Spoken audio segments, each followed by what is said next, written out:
Something that is giant related, so to speak, right, is Eli Manning, right? He has made the semifinalist list for the Hall of Fame.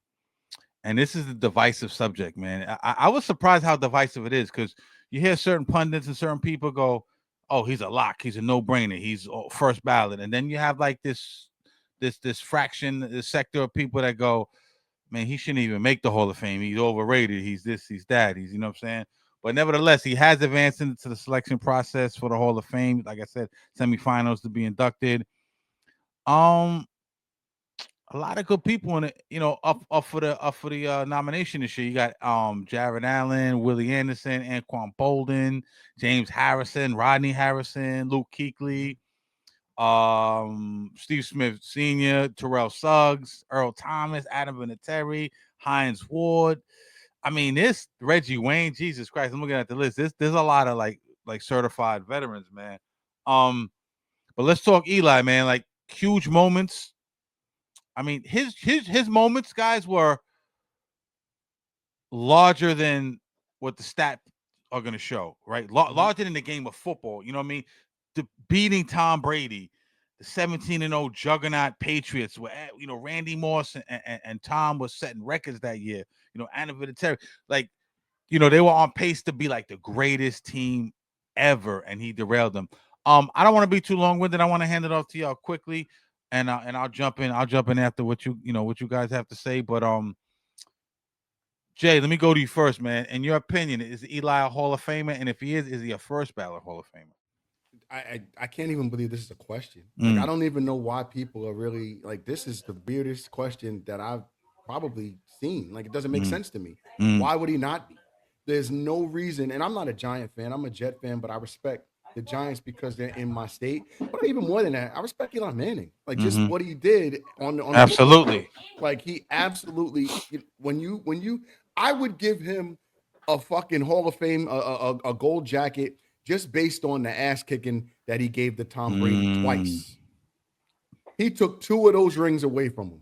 2. I'll give him the jacket just for that shit, dog. Like, I'm comfortable with that. But I mean, if you really want to look at it, it takes a lot to get to a Super Bowl. It takes even more. It takes double of a lot to get to 2, right? It takes triple to be the MVP of 2 of them. There's nothing about that guy that leads me to believe that he doesn't belong in that group. Think about the people that you name. There are several people on that list that don't have one fucking ring. Not one. I'm a result-based driven type of environment where I'm from, right? I get it. There are people that deserve to be in the Hall of Fame that may not have the hardware at the end of the day.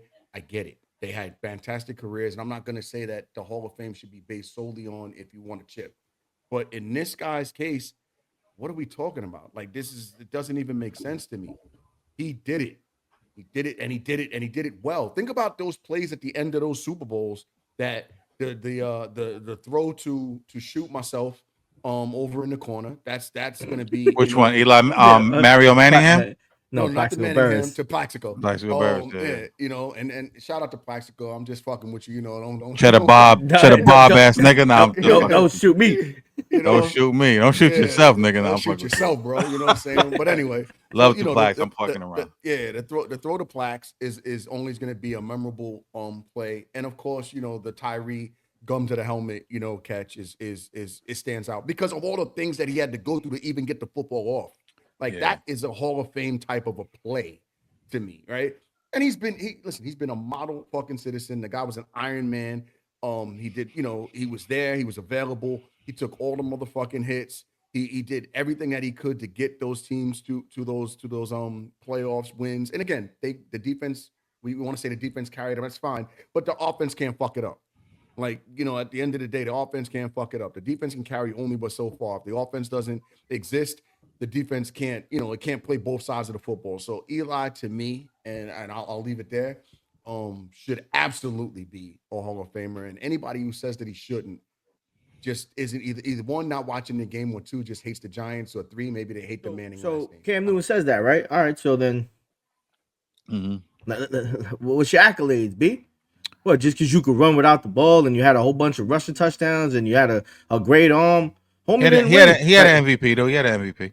That's great, but you don't got no rings. You said that's great. You don't got no rings. Like, what the fuck? Like, you ain't hugging no trophy or nothing, B. Like, what you gonna do? What you gonna do? Sleep with your MVP award?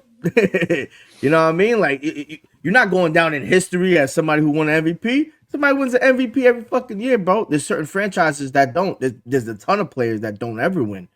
You know, like, that's what it counts. And to do it at such a high level as he did with this type of cast that he did twice to probably, arguably, in my opinion, the best football team in history, you know, like, to do it, that's the definition of a Hall of Famer. When you take when you're David and you taking down Goliath twice, like, I find it hard to see, like, how you even have to question this. Like, did Eli ever have, you know, an MVP or you know, a Hall of Famer as a wide receiver or a running back? Like, he never had that. Now, just imagine if let's say from 2005 or 2006 to 2010, 2012. Let's say if, like, what happens if they had Saquon or Odell for a couple of those years? You know, they probably go even further, right? They probably win maybe one more Super Bowl. Or Plax additional years, because Plax was that guy. Yeah. True. Yeah. You know, if he didn't try to bob him, but you know, like, that's what people need to understand too.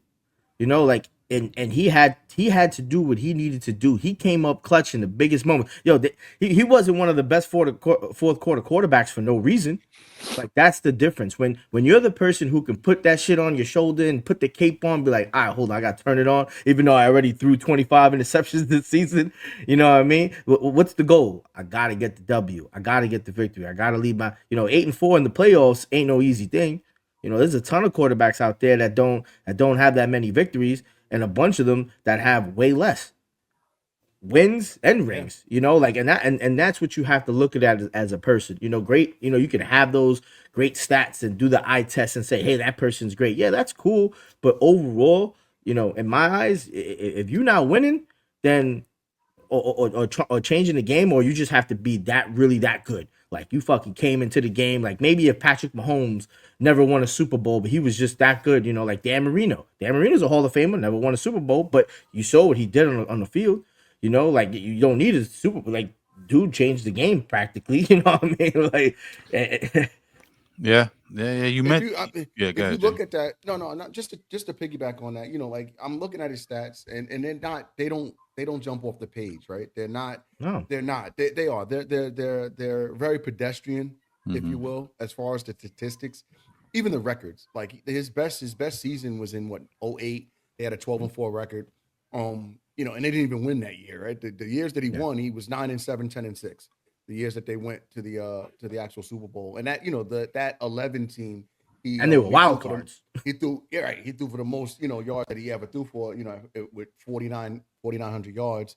But I don't know that, and again, this is why we have these conversations about are we going to allow the statistics or the results be the reason for a person going into the Hall of Fame? And I think it has to be both, because then you can make the argument on the other side. There are people that are statistic heavy and that they did so much, but maybe the team just wasn't a good team, and you have to show the love to that particular athlete and say, hey, listen, they did everything they could. Their team just wasn't where they should have been, and it didn't happen, right? You take Charles Barkley for that. Like, he's an absolute Hall of Famer. You take anyone, you know, who was, you know, that you can look at that did not win a ring and say to yourself, is this guy a Hall of Famer? But in this particular case, he came up big when it mattered. There has to be something that has to be said about that. 2 rings, that shit is not easy to do. 1 ring's not easy to do. To make it to a Super Bowl is not easy to do, let alone win one. This guy went there and did it twice in big moments. Big game Eli. And he slayed a giant. He slayed Tom Brady, a 17-0 team, and took them out of here. He can say that for the rest of his life. The one person on the entire planet that can talk shit to Tom Brady is Eli Manning. And guess what? I'll give him a jacket because of the fact that he talks shit. And Nick Foles. Yeah, Nick Foles. Yeah, Nick absolutely, Foles, yeah. absolutely. Fuck Nick Foles, though. He's from fucking Philly. I'm not talking. We're not doing that. We don't fucking love this guy. Fuck them.